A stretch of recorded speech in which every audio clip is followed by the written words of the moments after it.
মানে স্টুডেন্ট আজকের যুগে যে কোনো ডিসিশন নেওয়ার আগে অনেক কিছু অ্যানালাইজ করে নিতে হয়। আর সেখানে একটা কেরিয়ার চুজ করার আগে তো বুঝতেই পারছো কতটা সিরিয়াস হবে, কতটা বিচার বিবেচনা করে তারপর কেরিয়ার চয়েস করা উচিত। এবং ক্লাস 12-এর পর যে কটা প্রফেশনাল ডিগ্রি কোর্সেস আছে তার মধ্যে আমার মনে হয় অন্যতম সেরা BBA, bachelor of business administration. কিন্তু সেখানেও যদি তুমি আগে থেকে প্ল্যান না করে নাও যে তোমার রুট ম্যাপ কী হবে, বা পার্টিকুলার কোনো সেক্টরকে না টার্গেট করে নাও, টার্গেট করে এগো, তাহলে কিন্তু বিবিএ করেও সাফল্য আসবে না। তো আমি তোমাদের আজকের বিবিএ রিলেটেড মানে বিবিএ কোর্স বাছাই করার পর পার্টিকুলারলি এমন 3টে সেক্টর সম্পর্কে একটা আইডিয়া দেবো, যে 3টের মধ্যে যে কোনো একটাকে টার্গেট করে যদি তোমরা এগো, তাহলে বিবিএ কমপ্লিট করার পরেই বা তার আগেই সেই সেক্টরে প্রবেশ করে তুমি কিন্তু দুর্দান্ত স্যালারি নিয়ে চাকরি পেয়ে যেতে পারো। ইভেন তারপরে পরবর্তীকালে যখন কেরিয়ার গ্রাফ তুমি যদি আরও হাই লেভেলে নিয়ে যেতে চাও, কারণ আমি জানি অনেক গ্র্যাজুয়েট স্টুডেন্ট এমন আছে যারা গ্র্যাজুয়েশান করার সময় স্বপ্নেও কোনো দিন ভাবে না যে আবার গ্র্যাজুয়েশান কমপ্লিট করার পর মাস্টার ডিগ্রি করব বা এমবিএ করব। কিন্তু তাও যখন সাফল্য পেয়ে যায় না, অনেক ক্ষেত্রে সাফল্য মানুষকে আরও বেশি সফল হওয়ার খিদেটাকে বাড়িয়ে দেয়। তো সিরিয়াসলি গ্র্যাজুয়েশান করার পর যখন সে ভালো জায়গায় চাকরি পেয়ে গেল, তখন সে রিয়েলাইজ করে 1 বছর 2 বছর চাকরি করার পর যে আরও যদি একটু পড়াশোনা করে নেয়, এমবিএ যদি করে নেয়, তাহলে আরও পদোন্নতি সম্ভব। তো তারপরে এমবিএ করে। তো আমি তোমাদের সেই একদম এমন 3টে সেক্টর নিয়ে আজকে বলবো, একটা আইডিয়া তোমাদের দেবো যে এই সেক্টরগুলোর মধ্যে যে কোনো একটাকে টার্গেট করে যদি তোমরা এগোতে পারো, তাহলে গ্র্যাজুয়েশান লেভেলেও যেমন দুর্দান্ত স্যালারি নিয়ে চাকরি পেতে পারো, তারপরে ওই এমবিএ করার পর সেই স্যালারি যেমন চোখ ধাঁধানো অঙ্কে পরিবর্তিত হতে পারে, প্লাস তোমার কেরিয়ার পাথ একদম টপ লেভেলে যেতে পারে। ওকে, তো প্রথমেই আমি যে সেক্টরটার কথা বলবো নাম হচ্ছে বিএফএসআই। ওকে, banking, financial services and insurance. মানে সোজা কথায় 3টেই বুঝতে পারছো, ফিনান্সিয়াল, অ্যাকচুয়ালি ফিনান্সিয়াল সেক্টর বলতে পারো বিএফএসআই। এবার এই বিষয়ে যদি তুমি এক্সট্রা নলেজ নিতে চাও, মনে রাখবে বিবিএ করার সময় কিন্তু ইন জেনারেল বিবিএটাই আমি বেশি প্রেফার করি, নর্মাল জেনারেল যে বিবিএ। কারণ নর্মাল জেনারেলেও কিন্তু মাথায় রাখবে আলটিমেটলি মোরাললেস সমস্ত ইউনিভার্সিটি যে সিলেবাস ফলো করে, সেখানে কিন্তু আলটিমেটলি ওই 3rd ইয়ার কি এখন 4 বছরের হয়ে গেছে, 4 বছরের যদি, এবং আমি কিন্তু অবশ্যই এই সবসময়তেই বলি যে 4 বছরের, এখন যে 4 বছরের গ্র্যাজুয়েশন প্রোগ্রাম হয়ে গেছে, সেটা আসার পর অবশ্যই 4 বছরের কমপ্লিট কোর্স চুজ করা উচিত। এমন কলেজ বা এমন ইউনিভার্সিটি চুজ করাই উচিত নয় যেখানে এখনও সেই ওল্ড কারিকুলামে 3 বছরের প্রোগ্রাম ফলো করে। তো অবশ্যই 4 বছরের বিবিএ প্রোগ্রাম ফলো করবে, এবং সেখানে মোটামুটি সমস্ত সিলেবাসেই আমি দেখেছি ওই 3rd ইয়ার কি 4th ইয়ার থেকে তোমাকে কিন্তু একটা কি দুটো স্পেশালাইজেশান চুজ করতে দেওয়া হয়। ওকে, তো তখন তোমার অবশ্যই চয়েস করা উচিত ফাইন্যান্স, মানে যদি এই বিএফএসআই সেক্টরকে তুমি টার্গেট করতে চাও যে ভবিষ্যতে এইখানে গিয়ে চাকরি করতে, মানে বিএফএসআই সেক্টরের মধ্যে বুঝতেই পারছো ব্যাঙ্কিং, যত নাম করা ব্যাঙ্ক আছে, আইসিআইসিআই, এইচডিএফসি, কোটাক মাহিন্দ্রা, ওকে, দেন বাজাজ ফিনান্স, বা যে কোনো ইন্স্যুরেন্স যত রকম সার্ভিস প্রোভাইডার আছে, সেই সমস্ত কোম্পানিতে গিয়ে সবচেয়ে দায়িত্বপূর্ণ কাজ তুমিই কিন্তু করবে। আর মনে রাখবে যত দায়িত্ব তত স্যালারি, দায়িত্ব না নিলে স্যালারি কখনো বাড়ে না। ওকে, এই সেক্টরকে টার্গেট করার জন্য অবশ্যই তোমাদের কিন্তু ফিনান্সের মতো স্পেশালাইজেশনসের উপর এক্সট্রা জোর দেওয়া উচিত। এবং মাথায় রাখবে ওই শুধু কোর্স করার সময় সিলেবাসের মধ্যে যেটুকু আছে সেইটাতে যদি সীমাবদ্ধ থাকো, তাহলে কিন্তু আজকের একদমই হবে না।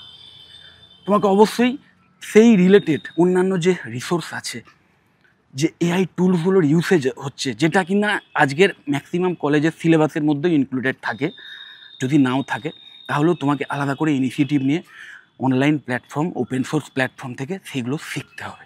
এবং অবশ্যই কলেজ থেকে যদি ইন্টার্নশিপের সুযোগ পাও, সেটা লাফিয়ে ঝাঁপিয়ে নিয়ে নেবে। সেখানে ওই স্টাইপেন্ড যতই নগণ্য হোক, ইভেন যদি উইদাউট স্টাইপেন্ড হয় সেটাও কিন্তু নেবে। কারণ মনে রাখবে গ্র্যাজুয়েশান লেভেলে অ্যাটলিস্ট মানে একটা ওয়ার্ক এক্সপিরিয়েন্স থাকে না সাধারণত। গ্র্যাজুয়েট স্টুডেন্ট তার ওয়ার্ক এক্সপিরিয়েন্স কোথা থেকে থাকবে? আর চাকরি পাওয়ার জন্য এটা সবচেয়ে মানে খুব একটা ইম্পর্টেন্ট ব্যাপার, যে ডিগ্রি প্লাস ওয়ার্ক এক্সপিরিয়েন্স দুটো থাকলে তবেই কিন্তু ভালো স্যালারি নিয়ে চাকরি পাওয়া যায়। আর যেটা কিনা এই ইন্টার্নশিপের মাধ্যমে বিভিন্ন প্রফেশনাল ডিগ্রি কলেজ তারা এই অফারটা দেয়, যে তুমি পড়াশোনা করছো, হয়তো 2nd ইয়ার কি 3rd ইয়ার থেকে ইন্টার্নশিপের সুযোগ পেয়ে গেলে কোনো কোম্পানিতে। সেইখানে হচ্ছে কি, তুমি পড়াশোনাটা করতে করতে সারাদিনে হয়তো 2 ঘন্টা 3 ঘন্টা সেখানে গিয়ে সার্ভিস দিয়ে আসছো, এবং সেখানে সার্ভিস দেওয়াটা অ্যাকচুয়ালি তোমার শেখা, তোমার প্র্যাকটিক্যাল ট্রেনিংয়ের মতো, মানে এক্স্যাক্টলি তুমি যে স্কিলগুলো ডেভেলপ করছো বা তুমি যে নলেজ পাচ্ছ তোমার মানে সিলেবাসের মাধ্যমে বা কলেজের পড়াশোনার মাধ্যমে, সেটা রিয়েল লাইফে কীভাবে ইউজ হয়, সেটাকে কী করে প্রোডাক্টিভিটিতে কনভার্ট করা যায় তোমার নলেজটাকে, সেটাই কিন্তু শিখছো। ওকে, যেটার কিনা সবচেয়ে বেশি ডিম্যান্ড। ওকে, তো অবশ্যই এই ইন্টার্নশিপের সুযোগ নেবে এবং অবশ্যই এটাও মাথায় রাখবে যে যতটা সম্ভব একটা স্ট্রং নেটওয়ার্ক বিল্ড করা। আজকে লিঙ্কডইন এসব অনলাইন প্ল্যাটফর্মগুলো তো অবশ্যই ইউজ করবে, ইনডিড, লিঙ্কডইনের মতো প্ল্যাটফর্মগুলো। এগুলোর মাধ্যমে একটা নেটওয়ার্ক তৈরি করা, তোমার যে সেক্টরে বিশেষ করে তুমি কাজ পেতে চাইছো সেই সেক্টরের যারা নামি দামি ব্যক্তি আছেন, যারা অলরেডি ওয়েল এস্টাবলিশড এবং যারা দুর্দান্ত কোম্পানিতে চাকরি করছে, তাদের সঙ্গে কানেকশান করার চেষ্টা করবে অনলাইন প্ল্যাটফর্মগুলোর মাধ্যমে। প্লাস তোমার কলেজ যদি ওই প্রফেশনাল কলেজ হয় তাহলে অবশ্যই সেইখানেই প্লেসমেন্টের একটা সলিড টিম থাকে। এই প্লেসমেন্ট সেলে অবশ্যই ভালো প্লেসমেন্ট অফিসারদের সঙ্গে ভালো র্যাপও রাখবে, যেটার ভীষণ ইম্পর্টেন্স আছে ভবিষ্যতে চাকরি পাওয়ার ক্ষেত্রে। কারণ মাথায় রাখবে, প্রাইভেট কোম্পানিতে কিন্তু কখনোই শুধু ওই কলেজের নাম বা ডিগ্রি দেখে চাকরি হয় না। সেখানে আলটিমেটলি তোমার স্কিলই শেষ কথা বলবে, যে তুমি কতটা শিখেছো বা তোমার স্কিল কতটা ডেভেলপ হয়েছে, সেটাই কিন্তু শেষ কথা। ঠিক, কিন্তু তাও রেফারেন্সের একটা ভীষণ গুরুত্ব আছে।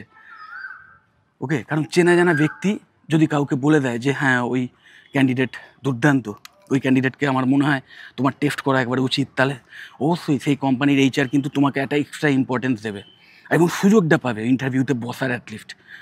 এবং তার সাথে সাথে অবশ্যই এমন কলেজ চয়েস করো যেখানে প্রতি বছর এই সমস্ত বড় বড় ব্যাংকিং যে কোম্পানিসগুলো আছে বা ইন্স্যুরেন্স যে হাউসগুলো রয়েছে বা ফিনান্সিয়াল অন্যান্য যে হাউসগুলো রয়েছে, তারা এসে প্রতি বছর প্লেসমেন্ট ড্রাইভে অ্যাটেন্ড করে। প্লেসমেন্ট ড্রাইভে এসে ইন্টারভিউ এবং এক্সামের মাধ্যমে ক্যান্ডিডেটদের হায়ার করে নিয়ে যায়, এমন কলেজ চয়েস করো। তো এখানে কলেজ নির্বাচনটা কিন্তু ভীষণ ইম্পর্টেন্ট অবশ্যই। কারণ ওই চাকরি তুমি আজকে নিজেই খুঁজে নিতে পারো, গ্র্যাজুয়েশন করার পর যদি তুমি স্কিল সেট একবার বিল্ড করে নিতে পারো, তোমার মধ্যে যদি কনফিডেন্স এসে যায়, আজকের naukri.com আছে বা অন্যান্য বিভিন্ন জব সার্চিং পোর্টাল রয়েছে, প্লাস ওই লিঙ্কডইন, ইনডিডের মতো সাইট তো আছেই, যার মাধ্যমে তুমি নেটওয়ার্কিংয়ের মাধ্যমেই রেফারেন্সিয়াল অনেক ইন্টারভিউয়ের সুযোগ পাবে। কিন্তু তাও যদি তোমাদের কলেজেই একটা ইনহাউস ইন্টারভিউয়ের সুযোগ পাও, একটা ইনহাউস প্লেসমেন্ট ড্রাইভের আয়োজন হয়, সেখানে চেনা এনভায়রনমেন্টে তোমার ওই ইন্টারভিউ বা এক্সামগুলো দেওয়ার অনেক এক্সট্রা একটা বেনিফিট পাবে। প্লাস সেই কোম্পানি যারা তোমার কলেজের নাম দেখে এসছে, মানে নিশ্চয়ই ভালো ধারণা নিয়েই তারা এসছে, নাহলে আসতোই না। তাদের একটা এক্সপিরিয়েন্স আছে যে হ্যাঁ এই কলেজের অনেক অ্যালামনাস বা অ্যালামনি তারা কিন্তু আমাদের কোম্পানিতে খুব ভালোভাবে কাজ করছে। তো অলরেডি তারা একটা গুড থিঙ্কিং নিয়েই আসে। তো যে কারণে কলেজ নির্বাচনটা এক্ষেত্রে ভীষণ ইম্পর্টেন্ট। ওকে, এবং এই বিশেষ করে ফিনান্সিয়াল সেক্টরে আজকের যুগে ভালো কাজকর্ম করতে গেলে যেমন তোমার স্ট্রং ফাউন্ডেশন অফ অ্যাকাউন্টেন্সি দরকার, প্লাস ম্যাথামেটিক্যাল বা স্ট্যাটিস্টিক্যাল স্কিল দরকার, এগুলো তো দরকার অবশ্যই। প্লাস আজকের যে মডার্ন টুলসগুলো ইউজ হচ্ছে সেইগুলো কিন্তু শিখতে হবে। পাওয়ার বিআই, ট্যাবলুর মতো যে বিভিন্ন চার্ট বা সেগুলোকে প্রেজেন্ট করা, টেবিল প্রেজেন্ট করার যে অ্যাডভান্স লেভেলের সিস্টেমগুলো এসে গেছে, সেইগুলো কিন্তু শিখতে হবে। এবং এগুলো ম্যাক্সিমামই আজকে সিলেবাসে আছে, কিন্তু সিলেবাসের বাইরে গিয়েও ম্যাক্সিমাম যে ওপেন রিসোর্সগুলো আছে সেগুলো ইউজ করেও তোমাদের কিন্তু এই বিষয়ে নলেজ গ্যাদার করতে হবে। ওকে, তো এইগুলো যদি করতে পারো তো আলটিমেটলি গ্র্যাজুয়েশন লেভেলে গিয়ে কিন্তু তোমরা এই প্লেসমেন্ট ড্রাইভের মাধ্যমেই দুর্দান্ত চাকরি পেয়ে যাবে। আর যদি বাই চান্স তোমাদের কলেজে প্লেসমেন্ট ড্রাইভের আয়োজন নাও হয়, তাহলেও তোমরা কিন্তু ওই নিজের ইনিশিয়েটিভ নিয়েই অনলাইন প্ল্যাটফর্মগুলোর মাধ্যমে বা তোমার নেটওয়ার্কিং স্কিলের মাধ্যমে তুমি কিন্তু ভালো জায়গায় চাকরি পেয়ে যাবে। ওকে, তো তারপরেই যে সেক্টরটা বলবো সেটা হচ্ছে মার্কেটিং। মার্কেটিং এমন একটা সেক্টর, যে সেক্টর মানে ওই যেমন বিএফএসআইয়ের ক্ষেত্রে আমি তোমাদের বললাম যে ব্যাংক বা বিভিন্ন ইন্স্যুরেন্স কোম্পানি তারাই হচ্ছে বিএফএসআই সেক্টরের অংশ, কিন্তু মার্কেটিং সেক্টর সেটা সমস্ত কোম্পানির অংশ। তার মধ্যে বিএফএসআইও রয়েছে, আইটি সেক্টরও রয়েছে, রিটেল চেন যে ইন্ডাস্ট্রি সেটাও রয়েছে, ইনফ্রাস্ট্রাকচারাল যে কোম্পানি যারা বড় বড় বিল্ডিং বানায় তারাও রয়েছে, যারা ম্যানুফ্যাকচারিং কোম্পানি তারাও রয়েছে। ওকে, তো এ টু জেড যত কোম্পানিজ আছে এদের প্রত্যেকের মধ্যেই কিন্তু মার্কেটিং ডিপার্টমেন্ট থাকতে বাধ্য। কারণ আলটিমেটলি যে কোম্পানি যত ভালো প্রোডাক্টই বানাক, যত ভালো সার্ভিসই দিক, কাস্টমারের কাছে সেল করতে হবে। সেল না করলে সেই প্রফিট আর্ন হবে না। এবং সেই সেল করাটা আজকের যুগে সবচেয়ে চ্যালেঞ্জিং ব্যাপার, কারণ এত কোম্পানি এসে গেছে যেটা কিনা একটা হেলদি কম্পিটিশানের জন্ম দিয়েছে, যার ফলে নিজের প্রোডাক্ট, নিজের কোম্পানির প্রোডাক্ট বা নিজের কোম্পানির ব্র্যান্ড ইমেজ তুলে রাখাটা এখন একটা প্রতিনিয়ত একটা চ্যালেঞ্জিং ব্যাপার হয়ে গেছে, যার জন্যে কন্টিনিউয়াস অপারেশনের দরকার, যার জন্যে কন্টিনিউয়াস সায়েন্টিফিক বিভিন্ন প্রসেসের দরকার। এবং এই মার্কেটিংয়ের আজকে সিংহভাগ আজকে ডিজিটাল মার্কেটিংয়ে কনভার্ট হয়েছে, নিশ্চয়ই তোমরা জানো, শিফট করে গেছে, ডিজিটালাইজড হয়ে গেছে। যেটা একটা সময় নর্মালি ধরো ওই টেলিভিশনে অ্যাড দেওয়া, লিফলেট বিলি করা, বা বিভিন্ন নিউজ পেপারে অ্যাড, বা বিলবোর্ড পোস্টারিং যেটাকে আমরা দেখতাম রাস্তায় যেতে, বা এখনও দেখি, এইগুলোর ওপরেই কিন্তু অ্যাডটা একটা সময় অবধিও সীমাবদ্ধ ছিল, যেটা কিনা ইন জেনারেল সমস্ত কাস্টমারদের হাতে পৌঁছয়। যে কাস্টমার কোনো দিন সেটা কেনার ক্ষমতাই রাখে না, বা যার সেটা কেনার প্রয়োজনই নেই, বা কোনো দিন নেওয়ার কথা সে স্বপ্নেও ভাবে না, তার হাতেও এই অ্যাডগুলো যায়, বা তার চোখেও এই অ্যাডগুলো পড়ে। ওকে, তো তার ফলে হয় কি, অনেক মানে অ্যাডের একটা সিংহভাগ মানে খরচ, কারণ অ্যাড দিতেও বা সেটা তৈরি করতেও হিউজ খরচ হয়, নিশ্চয়ই জানো। তো সেই খরচটা কিন্তু অনেকটাই নষ্ট হয়ে যায়, এফেক্টিভ হয় না। কিন্তু ডিজিটাল মার্কেটিং আসার পর টার্গেট ওরিয়েন্টেড যে মার্কেটিংয়ের কনসেপ্টগুলো এসছে, এর ফলে এক্স্যাক্টলি আমার অ্যাডের খরচা তাদের পেছনেই খরচা হবে যারা প্রবাবেল কাস্টমার, যারা অ্যাটলিস্ট সেই প্রোডাক্ট কেনার ইচ্ছে রাখে, যাদের অ্যাটলিস্ট সেই প্রোডাক্ট কেনার ক্ষমতা রয়েছে। এই ব্যাপারগুলো কিন্তু টার্গেট করে পার্টিকুলার সেই সেগমেন্টেড কাস্টমারদের কাছে অ্যাডগুলো পৌঁছানো যায়, যারা কিনা ভবিষ্যতে আমাদের প্রোডাক্ট কিনতে পারে। তার ফলে হয় কি, অ্যাডের ম্যাক্সিমাম মানি যেটা, সেটা অপটিমাইজড থাকে। তো সেই প্রোডাক্ট সার্ভিস বা সেলের সম্ভাবনাও যেমন সবচেয়ে বেশি থাকে, প্লাস সেই অ্যাডভার্টাইজমেন্টের যে খরচ সেটাও সবচেয়ে অপটিমাম লেভেলে থাকে। যে কারণে বলতে পারো ডিজিটাল মার্কেটিংটা হচ্ছে আজকের যুগে স্মার্ট ওয়ে বা স্মার্টেস্ট ওয়ে অফ মার্কেটিং। তো অবশ্যই এই ডিজিটাল মার্কেটিংয়ের বিভিন্ন অ্যাসপেক্ট নিয়ে এক্সট্রা যত নলেজ নিতে পারবে তত কিন্তু ভালো। এবং এই ডিজিটাল মার্কেটিংয়ের যে টেকনিক্যাল পার্টগুলো আছে সেগুলো তো শিখতেই হবে, প্লাস চেষ্টা করবে গ্রাফিক যেগুলো বানাতে হয়, যে একটা অ্যাড, একটা স্টিল পিক অ্যাড হোক, বা একটা জাস্ট একটা ফটো, তার উপরে কোনো এক লাইনের স্লোগান হোক, বা কোনো মোশন গ্রাফিক্স হোক, ছোটো কোনো শর্ট অ্যাড ফিল্ম, সেইগুলো কী করে বানাতে হয় সেগুলো নিয়েও যদি এক্সট্রা একটা ইনিশিয়েটিভ নিয়ে নলেজ নিয়ে নিতে পারো। আজকের অনলাইন প্ল্যাটফর্মে এই সমস্ত টিউটোরিয়ালস ভরে পড়ে আছে। আমি অবশ্যই কিছু ইউজফুল টিউটোরিয়ালসের লিঙ্ক আমার এই ভিডিও ডেসক্রিপশান বক্সে দিয়ে দেবো, তোমরা সেগুলোকে ইউজ করতে পারবে। সেইগুলো যদি তোমরা ফলো করো, তাহলে তোমরা কিন্তু ফ্রি টাইমসে বাড়িতেই এক্সট্রা ইনিশিয়েটিভ নিয়ে এই সমস্ত যে অ্যাসেটগুলো, অ্যাডের জন্য যে অ্যাসেটস বলা হয়, সেই অ্যাসেটগুলো কিন্তু বানানোটাও তোমরা শিখে ফেলতে পারবে, যেটা কিনা আজকের যুগের দরকার।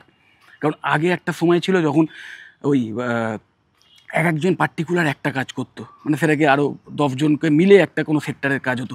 এখন কিন্তু নিশ্চয়ই জানো যে AIML এর যুগে আজকের তোমায় কিন্তু তোমার পার্টিকুলার সেক্টরে কাজ করার A to Z সমস্ত বিষয়টাই জানতে হবে, এবং শুধু জানলে হবে না, সেটা নিয়ে কাজ করার দক্ষতা তৈরি করতে হবে। তো অবশ্যই গ্রাফিক ডিজাইনিং সম্পর্কে যদি একটা এক্সট্রা নলেজ থাকে, তাহলে অ্যাজ এ ডিজিটাল মার্কেটার একটা এক্সট্রা ক্রেডেন্সিয়াল পাবে, একটা এক্সট্রা মাইলেজ পাবে তোমার কেরিয়ারে।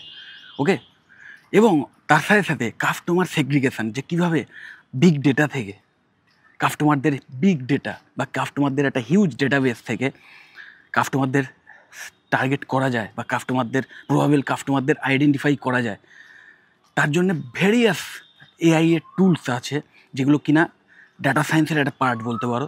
সেই পার্টিকুলার টুলসগুলো ইউজ করা কিন্তু তোমরা শিখতে পারো, তাহলে অবশ্যই তোমাদের এই ডিজিটাল মার্কেটিংয়ের ক্ষেত্রে একটা এক্সট্রা বেনিফিট কিন্তু পাবে, এবং অনেক বেটারভাবে অনেক কোয়ালিটি ডিজিটাল মার্কেটিং করতে পারবে। ওকে, তো যাই হোক, তাহলে প্রথমেই আমি তোমাদের যে সেক্টরটার কথা বললাম BFSI, দেন নেক্সট হচ্ছে মার্কেটিং, আর last but not the least HR, human resource. ভীষণ ইম্পর্টেন্ট একটা সেক্টর। তোমাদের কোম্পানি যদি কোনো মানে ম্যানুফ্যাকচারিং কোম্পানি হয়, তাহলে সেই প্রোডাক্ট তৈরি করতে যে যে লেবাররা আছেন বা যে ওয়ার্কাররা কাজ করছেন, বা তোমার যদি কোনো IT সেক্টরে যদি কাজ করো, তার সেক্ষেত্রে যারা সফটওয়্যার ডেভেলপার রয়েছেন বা যারা ওই ওয়েব ডেভেলপার রয়েছেন, তারা যাতে কাজ ঠিকমতো করতে পারে, তার জন্য তাদের পারফরমেন্সের ওপর নজর রাখা, তাদের পারফরমেন্স অ্যানালাইজ করা, তারা যাতে ঠিক টাইমে সঠিক কোয়ালিটির প্রোডাক্ট কাস্টমারদের কাছে পৌঁছে দিতে পারে, বা সেইভাবে যেন প্রোডাক্টটা তৈরি করতে পারে। ওকে, তো সেই সমস্তগুলো আইডেন্টিফাই করা, সেইগুলোর উপর মনিটরিং রাখা, তাদের ঠিকমতো রেমুনারেশান দেওয়া, যাতে তারা কোম্পানির যে গোল তার সাথে তাদের নিজেদের গোল যাতে অ্যালাইন্ড থাকে। ভীষণ ইম্পর্ট্যান্ট ব্যাপার মনে রাখবে। যে কোনো কোম্পানি তার একটা গোল থাকে যে ম্যাক্সিমাম প্রফিট আর্ন করা। তার সাথে সাথে যে এমপ্লয়িজরা আছে তারাও যদি এই বোধটা যদি তাদের মধ্যে থাকে যে হ্যাঁ কোম্পানি যত আর্ন করবে তত কোম্পানির প্রফিট, প্লাস তত আমারও প্রফিট, কারণ আমার তত এক্সট্রা পার্কস আমি পাবো, বা এক্সট্রা কোনো ইনসেন্টিভ আমি পাবো, বা আমার এক্সট্রা একটা পদোন্নতি হবে, বা এক্সট্রা আমার ইনক্রিমেন্ট হবে, স্যালারি ইনক্রিমেন্ট হবে। তো সেই ব্যাপারটাকে আইডেন্টিফাই করা, এবং শুধু শুধু যে স্যালারি দিয়েই মানে এমপ্লয়ীদের মোটিভেট করা যায় তা নয়, মোটিভেশনাল স্পিচ দিয়ে বা অনেক এক্সট্রা অ্যাওয়ার্ড দিয়ে বা অ্যাপ্রেজাল দিয়ে বিভিন্নভাবে তাদেরকে মোটিভেট করা যায়, বা ম্যান টু ম্যান কোনো কাউন্সেলিং ট্রিটমেন্টের মাধ্যমে তাদের কিন্তু মোটিভেট করা যায়। সেই সমস্ত ব্যাপারগুলো করেন কিন্তু এইচআররা। এবং শুধু তাই নয়, তার সাথে সাথে কাজের জন্য যোগ্য এমপ্লয়ি নির্বাচন করা। কারণ মনে রাখবে, যারা চাকরি চায়, যে জব খুঁজছে, তার কাছে যেমন ভালো কোম্পানিতে ভালো স্যালারি নিয়ে চাকরি পাওয়াটা একটা চ্যালেঞ্জিং ব্যাপার, ঠিক তেমন যে কোনো ভালো কোম্পানি তাদের কাছেও, বা তাদের যে এইচআর টিম আছে তাদের কাছেও কিন্তু কাজের জন্য যোগ্য এমপ্লয়ি জোগাড় করাটা ভীষণ ভীষণ চ্যালেঞ্জিং। কারণ তার উপর তাদের কোম্পানির অপারেশন নির্ভর করছে, তাদের কোম্পানি কতটা প্রফিট আর্ন করবে, কতটা ভালো কোয়ালিটি প্রোডাক্ট তৈরি করবে বা সার্ভিস দেবে, সেটা ডিপেন্ড করছে। সেই দায়িত্বটাও কিন্তু এইচআরদের। তো ভীষণভাবে দায়িত্বপূর্ণ একটি কাজ, বুঝতেই পারছো। তো অবশ্যই তোমরা এই সেক্টরকেও টার্গেট করতে পারো। তো এই যে কটা সেক্টর বললাম, এই প্রত্যেকটা সেক্টরেই ভীষণভাবে চাকরির যেমন সুযোগ আছে, তেমন ভবিষ্যতেও এই প্রত্যেকটা সেক্টরের কিন্তু গুরুত্ব ভীষণভাবে থাকবেও। ওকে, তো অবশ্যই তোমরা এই তিনটের মধ্যে যে কোনো একটা সেক্টরকে টার্গেট করে এখন থেকে এগোতে পারো। এবং মাথায় রাখবে যে অলওয়েজ এম ফর এমবিএ, বিশেষ করে বিবিএ ক্যান্ডিডেটদের জন্য আরও বেশি ইম্পর্টেন্ট। কারণ মাথায় রাখবে, অলরেডি তোমরা এই যেভাবে আমি বললাম ঠিক এইভাবে যদি নিজেকে প্রিপেয়ার করো সেক্টর টার্গেট করে, এবং সেইভাবে যদি এক্সট্রা স্কিল সেট বিল্ড করো পার্টিকুলার সেই সেক্টরে কাজ করার জন্য, তাহলে শিওর যে তুমি ভালো প্লেসমেন্ট পাবেই। ওকে, সেটা ঠিক, কিন্তু তারপরে সঙ্গে সঙ্গে চাকরি পাওয়াটা তোমার একটা খুব ইম্পর্টেন্ট একটা ব্যাপার থাকে। তাহলে তো বটেই, অবশ্যই চাকরি করো 1 বছর 2 বছর। আর যদি সেটা না হয় যে না আমি আরও 2 বছর এক্সট্রা পড়াশুনো করবো, 4 বছর হয়েছে, আরও 2 বছর পড়াশুনো করবো, আমি আরও 2 বছর করে একটা এমবিএ কমপ্লিট করে নেবো, তাহলে আমি বলবো অবশ্যই গো ফর এমবিএ। আর মাথা রাখবে যে যদি ক্যাটের মতো এক্সামের জন্য প্রিপারেশান নিতে চাও, সেক্ষেত্রেও কিন্তু 3rd ইয়ার থেকেই, যখন গ্র্যাজুয়েশান কোর্স চলবে 3rd ইয়ার থেকেই তোমরা কিন্তু, বা অনেকেই 2nd ইয়ার থেকেও ইভেন স্টার্ট করে দেয় প্রিপারেশান। কারণ ক্যাটের এক্সাম ক্র্যাক করাটাও যথেষ্ট টাফ। তোমার যদি এরকম টার্গেট থাকে যে না আমি একদম টপ লেভেলের আইআইএম বা এরকম টপ লেভেলের যে বিজনেস স্কুলগুলো আছে ইন্ডিয়াতে, সেগুলো থেকেই আমি এমবিএ করবো, এমন যদি তোমার টার্গেট থাকে, তাহলে অবশ্যই গ্র্যাজুয়েশান কোর্স করার সময় থেকেই 3rd ইয়ার থেকে চালু করে দেবে at least.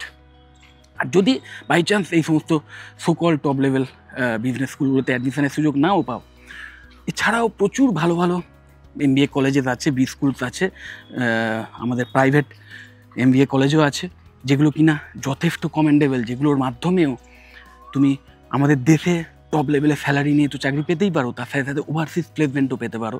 Swami Vivekananda institute of management and computer সায়েন্সের মতো কলেজ আছে, যে কলেজগুলোতে কিন্তু পারফেক্ট এডুকেশন দেওয়া হয়, মডার্ন এডুকেশন সিস্টেম ফলো করে এই সমস্ত কলেজ, এবং তার সাথে সাথে কমপ্লিট প্লেসমেন্টের অ্যাসিস্ট্যান্স দেয়।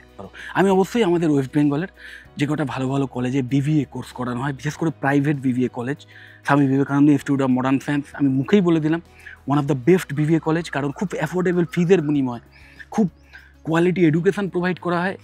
একদম মানে ইন্ডাস্ট্রি থেকে এক্সপিরিয়েন্স নেওয়া ফ্যাকাল্টি মেম্বাররা রয়েছেন এখানে, highly educated, plus complete placement assistance দেওয়া হয়, প্লাস এই সমস্ত প্র্যাকটিক্যাল ট্রেনিংগুলো দেওয়ার জন্য একদম কোম্পানি থেকে মানে প্রফেশনালদের নিয়ে এসে বিভিন্ন সেমিনারের আয়োজন করা হয়। তো অবশ্যই এই কলেজ তোমরা চয়েস করতে পারো। এছাড়াও আরও বেশ কিছু ভালো ভালো কলেজেস আছে, সেইগুলোর নাম এবং ওয়েবসাইটের লিঙ্ক, অফিসিয়াল ওয়েবসাইটের লিঙ্ক আমি দিয়ে দেবো আমার ভিডিও ডেসক্রিপশান বক্সে। প্লাস এমবিএর বেশ কিছু ভালো ভালো কলেজেস আছে, সেইগুলোরও আমাদের ওয়েস্ট বেঙ্গলেই, কলকাতার আশেপাশে, সেইগুলোর ওয়েবসাইটের লিঙ্ক আমি কিন্তু আমার ভিডিও ডেসক্রিপশান বক্সে দিয়ে দেবো। এবং দুটো ক্ষেত্রেই কিন্তু প্রাইভেট কলেজগুলোর আমি লিঙ্ক দেবো। নিশ্চয়ই জানো এমবিএ করার জন্য অনেক ভালো ভালো বি স্কুলস আছে, অনেক রকম, সরকারি বেসরকারি। তো আমি কিছু প্রাইভেট কলেজগুলোরই এই জন্যই নাম দেবো, যাতে মানে এন্ট্রান্স এক্সাম দেওয়ার ক্ষেত্রে তোমাদের ভীষণ কোনো পরীক্ষার মধ্যে দিয়ে না আসতে হয়। ওকে, কারণ যারা চাকরি করছে তাদের আবার এন্ট্রান্স এক্সামে একটা টপ র্যাঙ্ক করা, সেটাও একটা চ্যালেঞ্জিং ব্যাপার। তো এই সমস্তগুলো ভেবেই আমি মোটামুটি এমন কিছু এমবিএ কলেজের নামই দেবো যেগুলোতে কিন্তু অ্যাডমিশন পাওয়াটা কম্পারেটিভলি ইজি, কিন্তু কোনো অংশেই সেখানে এডুকেশনাল যে কোয়ালিটি সেটা কম নয়, বা প্লেসমেন্ট পাওয়ার ক্ষেত্রে যে অ্যাসিস্ট্যান্স একটা কলেজ থেকে দেওয়া উচিত তার থেকে 60 ভাগও কম কিন্তু এই কলেজগুলো দেয় না। এবং খুব ইম্পর্টেন্ট যেটা, যে অ্যাফোর্ডেবল ফিজের বিনিময়ে এই প্রত্যেকটা কলেজে পড়ানো হয়।